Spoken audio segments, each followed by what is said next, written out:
ಕನಕ ಜಯಂತಿ ನಾನು ಮುಂಚೆನೇ ಹೇಳಬೇಕಿತ್ತು. ಈ ದೇಶದ ಪ್ರಸಿದ್ಧ ವಾಗ್ಮಿ, ಧರ್ಮ ಜಾಗೃತಿಯನ್ನು ಮಾಡ್ತಾ ಇರೋಂಥ ಒಬ್ಬ ಪ್ರಿನ್ಸಿಪಾಲ್ ಆಗಿದ್ದಂಥ, ಸಂಸ್ಕೃತ ಪ್ರಿನ್ಸಿಪಾಲ್ ಆಗಿದ್ದಂಥ, ರಾಮಾಯಣ ಮಹಾಭಾರತ ಕನಕದಾಸರ ಚರಿತ್ರೆಗಳನ್ನು ಸಾಕಷ್ಟು ಓದಿ ಬರೆದು ತಿಳ್ಕೊಂಡಂಥ ವಿದ್ವಾಂಸ ಪೂಜ್ಯ ಪ್ರಭಂಜನಾಚಾರ್ಯರಿಗೆ ಕನಕದಾಸರ ಪ್ರಶಸ್ತಿಯನ್ನು ರಾಜ್ಯ ಸರ್ಕಾರ ಕೊಟ್ಟಿದ್ದಕ್ಕೆ ನಾನು ಪ್ರಭಂಜನಾಚಾರ್ಯರಿಗೂ ಅಭಿನಂದಿಸ್ತೇನೆ, ಸರ್ಕಾರಕ್ಕೂ ಕೂಡ ನಾನು ಅಭಿನಂದಿಸ್ತೇನೆ. ಆದರೆ ಅದೇ ಸಭೆಯಲ್ಲಿ ತಿಂತಿಣಿಯ ಕಾಗಿನೆಲೆ ಮಹಾಸಂಸ್ಥಾನದ ಗುರುಗಳು ಸಿದ್ದರಾಮಾನಂದ ಸ್ವಾಮೀಜಿಯವರು ಅವ್ರು ಹೇಳಿಕೆ ಕೊಟ್ಟಿದ್ದಾರೆ ಮುಖ್ಯಮಂತ್ರಿಗಳಿಗೆ, ನೀವು ಮುಖ್ಯಮಂತ್ರಿ ಸ್ಥಾನ ಹೋದ್ರೂ ಪರವಾಗಿಲ್ಲ, ಇದು ಜಾತಿ ಜನಗಣತಿಯನ್ನ ಜಾರಿ ತನ್ನಿ. ಮುಖ್ಯಮಂತ್ರಿಗಳು ಕೂಡ ಉತ್ತರ ಕುಮಾರನ ಪೌರುಷ ರೂಪದಲ್ಲಿ ಹೇಳಿದ್ದು ಜಾತಿ ಜನಗಣತಿ ತಂದೆ ತರ್ತೀವಿ, ಯಾರು ಅಡ್ಡ ಬಂದ್ರು ಬಿಡಲ್ಲ. ಯಾಕೆ ಇನ್ನೂ ಮಾಡಿಲ್ಲ? ಮುಖ್ಯಮಂತ್ರಿ ಸ್ಥಾನ ಹೋಗುತ್ತೆ ಅಂತನಾ? ಇದೇ ಪತ್ರಿಕೆಯಲ್ಲಿ ಇವತ್ತು ರಾಹುಲ್ ಗಾಂಧಿ ಸ್ಟೇಟ್ಮೆಂಟ್ ಒಂದು ಬಂದಿದ್ದು ಮಹಾರಾಷ್ಟ್ರದ ಚುನಾವಣೆಯಲ್ಲಿ, ನಾವು ಜಾತಿ ಜನಗಣತಿ ಜಾರಿ ತಂದೆ ತರ್ತೇವೆ. ಹಿಂದುಳಿದವ್ರನ್ನ, ದಲಿತರನ್ನ ನೀವು ಚುನಾವಣೆಯ ಟೂಲ್ ಕಿಟ್ ಮಾಡ್ಕೊಂಡಿದ್ದೀರಾ? ಅವ್ರ ಮೂಗಿ ತುಪ್ಪ ಹಚ್ಚಿ ನಾವು ಜಾತಿ ಜನಗಣತಿ ಮಾಡ್ತೇವೆ, ನಿಮಗೆ ಉದ್ಯೋಗ ಕೊಡ್ತೇವೆ, ಶಿಕ್ಷಣ ಕೊಡ್ತೇವೆ, ಅದು ಕೊಡ್ತೇವೆ, ಇದು ಕೊಡ್ತೇವೆ ಅಂತ ಜಾತಿ ಜನಗಣತಿ ನೆಪದಲ್ಲಿ ಓಟ್ ತಗೊಳೋದಕ್ಕೋಸ್ಕರ ಇಷ್ಟು ವರ್ಷ ಏನ್ ಮಾಡ್ಕೊಂಡ್ ಸಿದ್ದರಾಮಯ್ಯನವರೇ, ಅದನ್ನ ಮುಂದುವರಿಸ್ತೀರಾ? ಇದೇ ಬರೋ ಕ್ಯಾಬಿನೆಟ್ ಅಲ್ಲಿ ಇಟ್ಬಿಡ್ತೀನಿ, ನಾನು ಪಾಸ್ ಮಾಡ್ತೀನಿ, ನೋಡೋಣ. ನಾನು ಯಾಕೆ ಇದನ್ನ ಹೇಳ್ತಾ ಇದ್ದೀನಿ ಅಂತಂದ್ರೆ, ಜಾತಿ ಜನಗಣತಿ ಇಡೀ ಮುಂಚೆ ಕ್ಯಾಬಿನೆಟ್ ನಲ್ಲಿ ಪಾಸ್ ಮಾಡಿ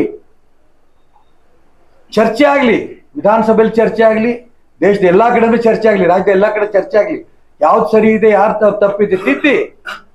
ಇವು ಜಾತಿ ಜನಗಣತಿನ ಇವತ್ತಿನ ತನಕನೂ ಕೂಡ ದುರುಪಯೋಗ ಮಾಡ್ಕೊಂಡು ಕಾಂಗ್ರೆಸ್ನವರು ನಮ್ಮ ರಾಜ್ಯದಲ್ಲಿ ಅಧಿಕಾರಕ್ಕೆ ಬಂದ್ರಿ. ಅದೇ ರೀತಿ ಮಹಾರಾಷ್ಟ್ರಕ್ಕೆ ಹೊರಟಿದ್ದೀರಿ, ರಾಹುಲ್ ಗಾಂಧಿ ಹೇಳಿಕೆ ಕೊಟ್ಟಿದ್ದಾರೆ. ಯಾವುದೇ ಕಾರಣಕ್ಕೂ ಕೂಡ ಈ ರೀತಿ ಹಿಂದುಳಿದವ್ರನ್ನ, ದಲಿತರನ್ನ ದುರುಪಯೋಗ ಮಾಡ್ಕೋಬೇಡಿ. ನೀವು ದುರುಪಯೋಗ ಮಾಡ್ಕೋತೀರಿ ಅನ್ನೋದು ಒಂದೇ ಕಾರಣಕ್ಕೆ ಇವತ್ತು ಅದೇ ಹಿಂದುಳಿದವರು, ಅದೇ ದಲಿತರು ನಿಮ್ಮನ್ನ ಮೂಲೆ ಗುಂಪು ಮಾಡಿದ್ದಾರೆ. ಇನ್ನೊಂದು ಮಾಡಕ್ ಕೊಟ್ಟಿದ್ದಾರೆ ಸಿದ್ದರಾಮಯ್ಯ, ಅಹಿಂದ ಸಮಾವೇಶ ಮಾಡ್ತಾರಂತೆ. ನೀವು ಜಾತಿ ಜನಗಣತಿಯನ್ನ ಜಾರಿಗೆ ತಂದು ಆಮೇಲೆ ನೀವು ಅಹಿಂದ ಸಮಾವೇಶ ಮಾಡಿದ್ರೆ ನಿಮ್ಗೆ ಗೌರವ ಬರುತ್ತೆ. ನೀವು ಹಿಂದುಳಿದವ್ರನ್ನ, ದಲಿತರನ್ನ ಕಟ್ಕೊಂಡು ಅವರಿಂದ ನಾನು ಬದುಕ್ತೀನಿ, ಅವ್ರು ನನ್ನ ಮುಖ್ಯಮಂತ್ರಿ ಸ್ಥಾನ ತೆಗೆದ್ಬಿಟ್ರೆ ರಾಜ್ಯದಲ್ಲಿ ಸಾಕಷ್ಟು ಗಲಾಟೆ ಆಗತ್ತೆ. ಏನ್ ಮಾಡಿದಿರಿ? ಜಾತಿ ಜನಗಣತಿ ಮುಖಾಂತರ ಹಿಂದುಳಿದವರನ್ನ ಅನುಕೂಲ ಮಾಡ್ಕೊಟ್ಟಿದ್ದೀರಾ? ಅಧಿಕಾರಕ್ಕೆ ಬಳಸುವುದಕ್ಕೋಸ್ಕರ ಹಿಂದುಳಿದವರು, ದಲಿತರು ಬೇಕು. ನಿಮ್ ಕೈಯಲ್ಲಿ ಅಧಿಕಾರ ಇರೋಂಥ ಸಂದರ್ಭದಲ್ಲಿ 2 ಬಾರಿ ಮುಖ್ಯಮಂತ್ರಿ ಆದ್ರೂ ಕೂಡ ನೀವು ಅದನ್ನ ಜಾತಿ ಜನಗಣತಿನ ಹೊರಗಿನ ನೀವು ಕ್ಯಾಬಿನೆಟ್ ಅಲ್ಲೇ ತರಕ್ ನಿಮ್ ಕೈಲಿ ಆಗ್ಲಿಲ್ಲ ಅಂತಂದ್ರೆ ಇದಕ್ಕಿಂತ ಹಿಂದುಳಿದವರಿಗೆ ದಲಿತರು ಮಾಡಂತ ದ್ರೋಹ ಇನ್ನೇನಿದೆ? ನಾನು ಮತ್ತೆ ಹೇಳ್ತೀನಿ, ಜಾತಿ ಜನಗಣತಿ ಬಗ್ಗೆ ಪರಾನೂ ಇದ್ದಾರೆ, ಅನೇಕರು ವಿರೋಧನೂ ಇದ್ದಾರೆ. ಆದ್ರೆ ನಾನು ಹೇಳ್ತಿರೋದು, ಕ್ಯಾಬಿನೆಟ್ ಅಲ್ಲಿ ಮಂಡನೆ ಮಾಡಿ ಅದ್ರ ಚರ್ಚೆಗೆ ಬಿಡಿ. ಅದು ಬಿಟ್ಟು ಹಿಂದುಳಿದವ್ರನ್ನ, ದಲಿತರನ್ನ ಬರೀ ಬಳಸ್ಕೊಂಡು ಅದ್ರ ಮುಖಾಂತರ ನಾವು ರಾಜಕಾರಣ ಮಾಡ್ತೀವಿ ಅಂತಂದ್ರೆ ಇದು ಯಾವುದೇ ಕಾರಣಕ್ಕೂ ಕೂಡ ಜನ ಒಪ್ಪಲ್ಲ. ನಿಮ್ಮನ್ನ ಮತ್ತೆ ತಿರಸ್ಕಾರ ಮಾಡ್ತಾರೆ. ನೀವು ಮತ್ತೆ ಜೈಲಿಗೆ ಹೋದ್ರೆ ಆಗ ಅನ್ಕೊಂತೀರಿ, ನೀವು ಮುಖ್ಯಮಂತ್ರಿ ಸ್ಥಾನ ಕಳ್ಕೊಂಡ್ರೆ ಆಗ ಅನ್ಕೊಂತೀರಿ, ಅರೇ ಜಾತಿ ಜನಗಣತಿ ತಂದ್ಬಿಟ್ಟಿದ್ರೆ ಚೆನ್ನಾಗಿತ್ತು ನಾನು ಅಂತ. ಅವಾಗ ಅನ್ಕೋಬೇಡಿ, ಜೈಲಿಗೆ ಹೋದಾಗ ಅನ್ಕೋಬೇಡಿ, ಮುಖ್ಯಮಂತ್ರಿ ಸ್ಥಾನ ಕಳ್ಕೊಂಡ್ಮೇಲೆ ಅನ್ಕೋಬೇಡಿ. ಈಗ ನಿಮ್ ಕೈಲಿ ಅಧಿಕಾರ ಇದೆ, ನೀವೇನ್ ಹೇಳ್ಕೊಂಡ್ ಬಂದಿದ್ರಿ ಅದ್ರ ಪ್ರಕಾರ ಇಮ್ಮಿಡಿಯೇಟ್ ಆಗಿ ಜಾತಿ ಜನಗಣತಿನ ಜಾರಿ ತನ್ನಿ, ಕ್ಯಾಬಿನೆಟ್ ತನ್ನಿ. ಇದು ನನ್ನ ಒತ್ತಾಯ.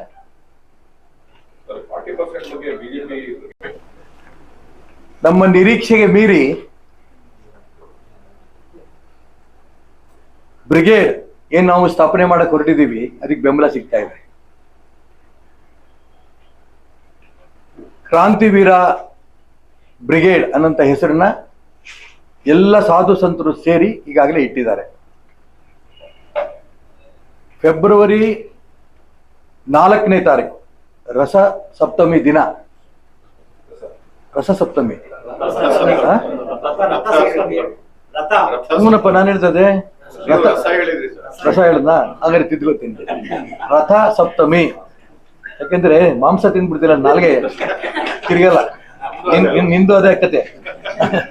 ಆಯ್ತು, ರಥ ಸಪ್ತಮಿ ದಿನ ಫೆಬ್ರವರಿ 4ನೇ ತಾರೀಕು ಬಸವೇಶ್ವರ ಹುಟ್ಟಿದ ಜಾಗ ಬಸವನ ಬಾಗೇವಾಡಿನಲ್ಲಿ ಇದು ಆರಂಭ ಆಗತ್ತೆ. 1,000 ಜನ ಸಾಧು ಸಂತರನ್ನ ಪಾದವನ್ನ ತೊಳೆದು ಪೂಜೆ ಮಾಡ್ತಾ ಆ ಒಂದು ಬ್ರಿಗೇಡ್ ಉದ್ಘಾಟನೆ ಆಗತ್ತೆ ಬಸವ ಕಲ್ಯಾಣದಲ್ಲಿ. ಅದಕ್ಕೆ ತಯಾರಿ 1 ಲಕ್ಷಕ್ಕೂ ಹೆಚ್ಚಿಗೆ ಜನ. ಬಸವನ ಬಾಗೇವಾಡಿ ಇಲ್ಲ, ಬಸವನ ಬಾಗೇವಾಡಿಯಲ್ಲಿ ಬಸವೇಶ್ವರ ಹುಟ್ಟಿರೋ ಜಾಗ, ಅಲ್ಲಿ ಇದು ಉದ್ಘಾಟನೆ ಆಗತ್ತೆ. 1 ಲಕ್ಷಕ್ಕೂ ಹೆಚ್ಚಿಗೆ ಅದರ ಭಕ್ತರು ನಮಗೆ ಅವತ್ತು ಸೇರ್ಸಂತ ಯೋಚನೆ ನಡೀತಾ ಇದೆ. ಎಲ್ಲ ಸಾಧು ಸಂತರ ಪ್ರಯತ್ನ, ನಮ್ಮೆಲ್ಲ ಕಾರ್ಯಕರ್ತರ ಪ್ರಯತ್ನ ನಡೀತಾ ಇದೆ. ಅದರ ಪೂರ್ವ ತಯಾರಿ ಈಗಾಗಲೇ ಮಾರ್ಗದರ್ಶಕ ಮಂಡಳಿ ಅನ್ನೋದನ್ನ ಸಾಧು ಸಂತರ ಸಮಿತಿ ಈಗಾಗಲೇ ಘೋಷಣೆ ಮಾಡಾಗಿದೆ. ಆದ್ರೆ ಬ್ರಿಗೇಡಿನ ಸಮಿತಿ ನಾಳೆ 2ನೇ ತಾರೀಕು ಹುಬ್ಬಳ್ಳಿನಲ್ಲಿ ಇಡೀ ರಾಜ್ಯದ ಸುಮಾರು 100 ಪ್ರಮುಖ ಕಾರ್ಯಕರ್ತರು ಒಟ್ಟಿಗೆ ಸೇರಿ ಪದಾಧಿಕಾರಿಗಳ ಘೋಷಣೆ ಅವತ್ತು 2ನೇ ತಾರೀಕು ಮಾಡ್ತಾ ಇದ್ದೀವಿ. ಡಿಸೆಂಬರ್ 2ನೇ ತಾರೀಕು ಹುಬ್ಬಳ್ಳಿನಲ್ಲಿ. ಅಲ್ಲಿಂದ ಮುಂಚೆ ಇಡೀ ರಾಜ್ಯದ ಪ್ರವಾಸಗಳನ್ನ ಮಾಡಿ 1 ಲಕ್ಷಕ್ಕೂ ಹೆಚ್ಚಿಗೆ ಕಾರ್ಯಕರ್ತರನ್ನು ಸೇರಿಸಬೇಕು ಅನ್ನೋಂಥ ಯೋಚನೆ ಇದೆ. ಅಲ್ಲಿ ನನ್ನ ಅಪೇಕ್ಷೆ ಇದೆ, ಆ ಸಾಧು ಸಂತರನ್ನು ಒಪ್ಪಿಸ್ತೀನಿ ನಾನು. ಈ ವಕ್ತಾಸ್ತಿ ಏನಿದೆ ಕರ್ನಾಟಕ ರಾಜ್ಯದಲ್ಲಿ, ದೇವಸ್ಥಾನಗಳನ್ನ, ಮಠ ಮಂದಿರಗಳನ್ನ, ಪ್ರಾಚ್ಯವಸ್ತು ಇಲಾಖೆಯ ಆಸ್ತಿಯನ್ನ, ರೈತರ ಆಸ್ತಿಯನ್ನ ಕಬಳಿಸಂತ ಪ್ರಯತ್ನ ನಡೀತಾ ಇದೆಯಲ್ಲ, ಇದ್ರ ಬಗ್ಗೆ ರಾಜ್ಯ ಸರ್ಕಾರ ಆ ಪಹಣಿಯಿಂದ ಕಿತ್ತಾಕ್ಬೇಕು. ಈ ಒಂದು ನಿರ್ಣಯವನ್ನು ನಾನು ಮಂಡನೆ ಮಾಡಬೇಕು ಅಂತಿದ್ದೀನಿ. ಅದಕ್ಕೆ ಸಾಧು ಸಂತರು ಒಪ್ಪಿಗೆ ಕೊಡ್ತಾರೆ ಅಂತ ಭಾವಿಸ್ತೀನಿ. ನಾನು ಅದಕ್ಕೋಸ್ಕರ ಮುಖ್ಯಮಂತ್ರಿಗಳಿಗೆ ಈಗಲೂ ಹೇಳಕ್ಕೆ ಇಷ್ಟಪಡ್ತೇನೆ, ತಕ್ಷಣ ನಾವು ನೋಟಿಸ್ ಕೊಟ್ಟಿದ್ವಿ, ನೋಟಿಸ್ ವಾಪಸ್ ತಗೊಂಡಿದ್ದೀವಿ, ಮತ್ತೆ ಇವ್ರು ಗೊಂದಲ ಮಾಡ್ತಿದ್ದಾರೆ, ಈ ರೀತಿ ಉತ್ತರ ದಯವಿಟ್ಟು ಕೊಡಬೇಡಿ. ಪಹಣಿನಲ್ಲಿ ಇನ್ನೂ ಕೂಡ ರೈತನ ಹೆಸರು ಸೇರಿಲ್ಲ, ಪಹಣಿ ವಕ್ತಾಸ್ತಿ ಅಂತಾನೆ ಇದೆ. ಅದನ್ನು ಬಿಸಾಕೋ ತನಕನೂ ಕೂಡ ನಾವು ಹೋರಾಟ ಮಾಡ್ತೀವಿ. ಆ ಹೋರಾಟಕ್ಕೆ ಈ ಬ್ರಿಗೇಡ್ ಕೂಡ ಹೆಚ್ಚಿನ ಗಮನವನ್ನ ರೈತರ ಪರವಾಗಿ, ಸಾಧು ಸಂತರ ಮಠಗಳ ಪರವಾಗಿ, ದೇವಸ್ಥಾನಗಳ ಪರವಾಗಿ ನಾವು ಹೋರಾಟವನ್ನ ಮುಂದುವರಿಸ್ತೇವೆ. ನೀವು ಇವಾಗ ಕೇಳ್ತಾ ಇದ್ದೀವಿ, ಎರಡೂ ಸೇರೇ ಹೇಳಿದೆ ಎಂದೆ, ಬಿಜೆಪಿ RSS ಅಂತಾನೆ ಹೇಳಿದೆ ನಾನು. ಆದ್ರೆ ಬಿಜೆಪಿ RSS ಅನ್ನೋ ಒಂದು ಅಂಗಸಂಸ್ಥೆ ಅನ್ನೋ ಲೆಕ್ಕದಲ್ಲಿ RSS ಮಾತೃ ಸಂಸ್ಥೆ. ನಾವೆಲ್ಲರೂ ಬಿಜೆಪಿಲಿ ಇದೀವಿ, ಬಿಜೆಪಿಯಲ್ಲಿ ಇಲ್ಲ, ಬೇರೆ ಬೇರೆ ಕ್ಷೇತ್ರಗಳಲ್ಲಿ ಇದೀವಿ, ವಿದ್ಯಾರ್ಥಿ ಪರಿಷತ್ತಲ್ಲಿ ಇದೀವಿ, ವಿಶ್ವ ಹಿಂದೂ ಪರಿಷತ್ತಲ್ಲಿ ಇದೀವಿ, ಬಿಜೆಪಿಲಿ ಇದೀವಿ, ಇಲ್ಲ, ಇದೆಲ್ಲ ಪ್ರಶ್ನೆ ಬೇರೆ. ಇವರಷ್ಟು ಜನಕ್ಕೂ ಕೂಡ RSS ಮಾತೃ ಸಂಸ್ಥೆ. ಅದಕ್ಕೋಸ್ಕರ RSS ಬಗ್ಗೆ ನಾನು ಬಿಜೆಪಿಗಿಂತ ಹೆಚ್ಚು ಒತ್ತು ಕೊಡ್ತಾ ಇರೋದು RSS ಬಗ್ಗೆ.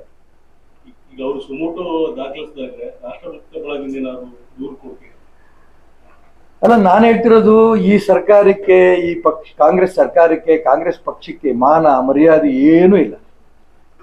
ನಾನು ಹೇಳಿದ 3 ಅಂಶನ ಅದನ್ನ ಖಂಡನೆ ಯಾರು ಮಾಡಲಿಲ್ಲ ಕಾಂಗ್ರೆಸ್ನವರು. ಈಶ್ವರಪ್ಪನವರು ದಂಗೆಗೆ ಪ್ರೇರಣೆ ಕೊಟ್ಟಿದ್ದಾರೆ, ಕೊಲ್ಲಿ ಅಂತ ಹೇಳಿ. ನಾನು ಕೊಲ್ಲಿ ಅಂತ ಹೇಳಿಲ್ಲ, ನಿಮ್ಮ ಪತ್ರಿಕೆಗಳ ತೆಗೆದು ನೋಡಿ, ಅಂತ ಪರಿಸ್ಥಿತಿ ಬರ್ಬೋದು ಅಂತ ಹೇಳಿದೆ. ಈ ನನ್ನ ಬಗ್ಗೆ ಅವರು ಮೆರವಣಿಗೆ ಮಾಡ್ತಾರೆ, ಅದು ಯಾವಾಗ? ಸೋಮೋಟೋ ಕೇಸ್ ಹಾಕದ ಮೇಲೆ. ಆದ್ರೆ ಈ 3 ಅಂಶದ ಬಗ್ಗೆ ಅವ್ರು ಇನ್ನೂ ಇವತ್ತಿನ ತನಕ ಪ್ರಸ್ತಾಪ ಮಾಡಿಲ್ಲ. ಹಂಗಾರೆ ವಕ್ತಾಸ್ತಿನ ಲೂಟಿ ಮಾಡ್ತಾ ಇದಾರಲ್ಲ ಮುಸಲ್ಮಾನರು, ಅದಕ್ಕೆ ಕಾಂಗ್ರೆಸ್ ಒಪ್ಪಿಗೆ ಇದೆಯಾ? ಬಾಬಾ ಸಾಹೇಬ್ರ ಬಗ್ಗೆ ಮಾತಾಡಿದ್ನಲ್ಲ ಅವನು, ಬಾಬಾ ಸಾಹೇಬ್ರಿಗೆ ಅಪಮಾನ ಮಾಡಿದ್ರಲ್ಲ, ಅದ್ರ ಬಗ್ಗೆ ನಿಮ್ಮ ಒಪ್ಪಿಗೆ ಇದೆಯಾ? 4% ಮುಸಲ್ಮಾನರಿಗೆ ಕಾಂಟ್ರಾಕ್ಟ್ ಅಲ್ಲಿ ಗುತ್ತಿಗೆದಾರರಲ್ಲಿ ಮೀಸಲಾತಿ ಕೊಡ್ತೀವಿ ಅಂತ ಪರಿಶೀಲನೆ ಮಾಡಿದ್ದು ಫೈನಾನ್ಸ್ ಡಿಪಾರ್ಟ್ಮೆಂಟ್ ಕಳಿಸಿರಲ್ಲ ಮುಖ್ಯಮಂತ್ರಿ, ಅದಕ್ಕೆ ಒಪ್ಪಿಗೆ ಇದೆಯಾ? ಅದನ್ನ ಖಂಡನೆ ಮಾಡ್ತಿಲ್ಲ ಒಬ್ಬ ಕಾಂಗ್ರೆಸ್ನವರು ಕೂಡ. ಇವತ್ತು ಬೆಳಿಗ್ಗೆ ಟಿವಿನ ಇನ್ನೊಂದು ನೋಡಿದೆ ನಾವು, ವಕ್ತಾಸ್ತಿ ಬಗ್ಗೆ ಅನೇಕ ಸ್ವಾಮಿಗಳು, ಭಾರತೀಯ ಜನತಾ ಪಾರ್ಟಿ ಇದೆಲ್ಲವೂ ಕೂಡ ರಾಜ್ಯದಲ್ಲಿ ಗೊಂದಲವನ್ನು ನಿರ್ಮಾಣ ಮಾಡ್ತಿದ್ದೀವಿ. ಅದಕ್ಕೆ ಜನಜಾಗೃತಿ ಅಭಿಯಾನ ಮಾಡ್ತಾರಂತೆ ಕಾಂಗ್ರೆಸ್ನವರು. ಪ್ರತಿ ಬೂತ್ನಲ್ಲೂ ಕೂಡ ಹೋಗಿ ಜನರಿಗೆ ಎಬ್ಬಿಸ್ತಾರಂತೆ. ಹೋಗ್ಲಿ, ಹಳ್ಳಿಗಳಿಗೆ ಹೋಗ್ಲಿ, ಅಥವಾ ಪ್ರತಿ ಮನೆಗೂ ಹೋಗಿ ಹೇಳಿ, ನಾವು ವಕ್ತಾಸ್ತಿನ ಈ ರೀತಿ ಲೂಟಿ ಮಾಡ್ತಾರೆ ಮುಸಲ್ಮಾನರು, ಅದು ನಮ್ಮ ಒಪ್ಪಿಗೆ ಇದೆ ಅನ್ನೋದು ಹೇಳಿ ನೋಡೋಣ. ಹೋಗಿ ಏನನ್ಕೊಟ್ಟಿದ್ದಾರೆ? ಮಠಗಳು, ಮಂದಿರಗಳು, ದೇವಸ್ಥಾನಗಳು ಎಲ್ಲವೂ ಕೂಡ ವಕ್ತಾಸ್ತಿ ಆಗೋದಿಕ್ಕೆ ಈ ಕಾಂಗ್ರೆಸ್ನವ್ರು ಒಪ್ಪಿಗೆ ಇದೆಯಾ? ಜನಜಾಗೃತಿ ಏನ್ ಮಾಡ್ತೀರಿ ಹಾಗಾದ್ರೆ? ವಕ್ತಾಸ್ತಿ ತಗೊಂಡಿರೋದು ಸರಿ ಇದೆ ದೇವಸ್ಥಾನಗಳು ಅಂತ ಹೋಗಿ ಹೇಳ್ತೀರಾ? ಅದಕ್ಕೋಸ್ಕರ ಹೇಳಿದೆ, ರಾಜಕಾರಣ ಮಾಡೋಕ್ಕೂ ಕಾಂಗ್ರೆಸ್ ಬರದೇ ಇರೋದ್ರಿಂದ ಇವತ್ತು ದೇಶದಲ್ಲಿ ಕಾಂಗ್ರೆಸ್ ಪಕ್ಷ ನಿರ್ನಾಮ ಆಗ್ತಾ ಇದೆ.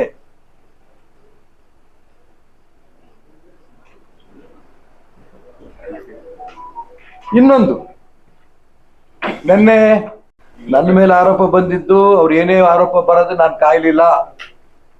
ನಾನು ತಕ್ಷಣ ರಾಜೀನಾಮೆ ಬಿಸಾಕ್ದೆ, ಎನ್ಕ್ವೈರಿ ಮಾಡಿ ಅಂತ ಹೇಳಿದೆ. ಎನ್ಕ್ವೈರಿನೂ ಬಂತು, ಕ್ಲೀನ್ ಚಿಟ್ಟು ಬಂತು. ನಾನಿವತ್ತು ಶುಭ್ರ, ನನ್ನ ಮೇಲೆ ಯಾವ ಕೇಸು ಇಲ್ಲ, ಯಾವ ಭ್ರಷ್ಟಾಚಾರದ ಆಪಾದನೆ ನನ್ನ ಮೇಲಿಲ್ಲ, ಯಾವುದೋ ಪೋಕ್ಸೋ ಕೇಸು ನನ್ನ ಮೇಲಿಲ್ಲ. ನಾನು ಯಾಕೆ ಇದನ್ನ ಹೇಳ್ತಾ ಇದ್ದೀನಿ ಅಂತಂದ್ರೆ, ರಾಜಕಾರಣಿಗಳು ಎಲ್ಲರೂ ಒಂದೇ ತರ ಅಂತ ಅನ್ಕೋಬೇಡಿ. 40% ಅಂತ ಕಾಂಗ್ರೆಸ್ ಏಜೆಂಟ್ರು ಅಂತ ಆಗಿನ ಗುತ್ತಿಗೆದಾರರ ಸಂಘದ ಅಧ್ಯಕ್ಷ ಕೆಂಪಣ್ಣಂಗೆ ಹೇಳ್ತಾ ಇದ್ದಾನು. ಕೆಂಪಯ್ಯನಿಗೆ ಅವನು ಕಾಂಗ್ರೆಸ್ ಏಜೆಂಟು, ಪಾಪ ಅವ್ರು ತೀರೋಗಿದ್ದಾರೆ, ನಾನು ಅವ್ರ ಬಗ್ಗೆ ಮಾತಾಡಲ್ಲ. ಅದು ಪ್ರೂವ್ ಆಯ್ತು. ಈಗ ಕೆಂಪಯ್ಯ ಕಾಂಗ್ರೆಸ್ ಏಜೆಂಟ್ ಈಗ ಪ್ರೂವ್ ಆಯ್ತು.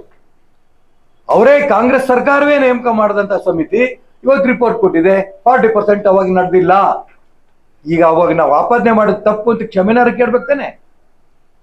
ಕಾಂಗ್ರೆಸ್ಸಿನ ಅಧ್ಯಕ್ಷರಾಗಿದ್ದಂತ ಶಿವಕುಮಾರ್ ಆಗ್ಲಿ, ಮುಖ್ಯಮಂತ್ರಿಗಳಾಗಿದ್ದಂತ ಸಿದ್ದರಾಮಯ್ಯನವರಾಗ್ಲಿ, ನಾವು ವಿರೋಧ ಪಕ್ಷದಲ್ಲಿದ್ದಂತ ಸಂದರ್ಭದಲ್ಲಿ ಬಿಜೆಪಿ ಸರ್ಕಾರದ ಮೇಲೆ ಮಾಡಿದಂತ ಆಪಾದನೆ ತಪ್ಪು, ಸುಳ್ಳಾಗಿದೆ, ನಾವು ಕ್ಷಮೆ ಕೇಳ್ತೀವಿ ಅಂತ ಕ್ಷಮೆ ಕೇಳಿದ್ರೆ ನ್ಯಾಯ ಆಗುತ್ತೆ.